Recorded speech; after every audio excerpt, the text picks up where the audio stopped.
房东从来不让在墙上钉钉子，而我却听了老道的话，将一颗钉子钉了上去。没想到离奇的一幕发生了，墙壁上忽然出现了一个黑影。这是个什么东西？妈妈！这时女儿醒了，我示意她不要出声，然后抱起女儿飞奔出房门，却看到房东站在2楼的楼梯口，定定地看着我。大半夜的，你做什么啊？房东一脸关切地看着我和牙牙。你抱着枕头做什么？闻言，我低头看向自己的怀中，不由得头皮一麻，我怀里还真的是枕头，女儿不见了。我转身冲进房间，房间里空空如也。都怪我，我应该早些离开的，也不该听瞎道士的去拿钉子钉什么墙壁，我应该直接搬走。这房子是不是房子，是什么东西跟我无关，我只要我的女儿。房东摘下我身上的符纸。江之，这是谁给你的？这个是迷魂符，你睁开眼睛好好看看。这时天已放亮，我抬起头看着房间内的一切，墙上的黑影不见了，就连锤子和钉子也不见了踪影。牙牙光着脚站在床边，哭着叫妈妈。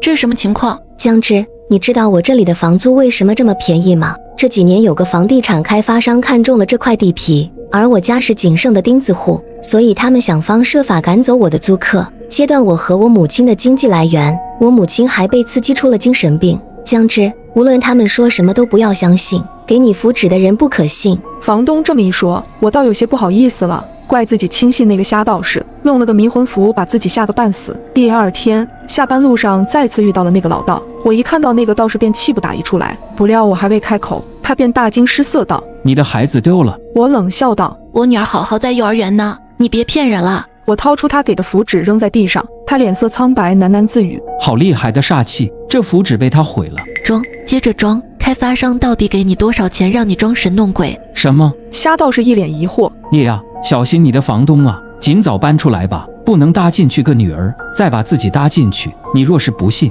就试试他说的第2条禁忌。我懒得跟他废话，直接离开了。傍晚接了女儿回家，我发现这孩子话变得特别少。宝贝怎么了？不开心吗？给妈妈说说。女儿依旧不出声。我想着孩子会不会昨晚被吓到了，便说：宝贝若是不喜欢这个房子，等明天妈妈找老板预支一下工资，带你重新租个房子好不好？不好。女儿突然开了口：我不要离开这个房子，这是我家。我一愣，牙牙这个态度我完全没想到。我想起今天瞎老道说我女儿丢了的话，一股凉意自脚跟直冲脑门。若眼前的人不是我的女儿，那会是谁？晚上我躺在床上，想起了老道说的第2条禁忌，我咬了咬牙，便买了一个次日达的生活用品，写了房东当初发给我的地址。天一亮，我送完女儿上幼儿园，没有一点心思去上班了。突然快递的电话打过来了。您好，您的送货地址好像不对。我屏住呼吸问：怎么不对？这个地址不存在，爱子街只有1到139号，没有140号。定位显示这里是一片荒地，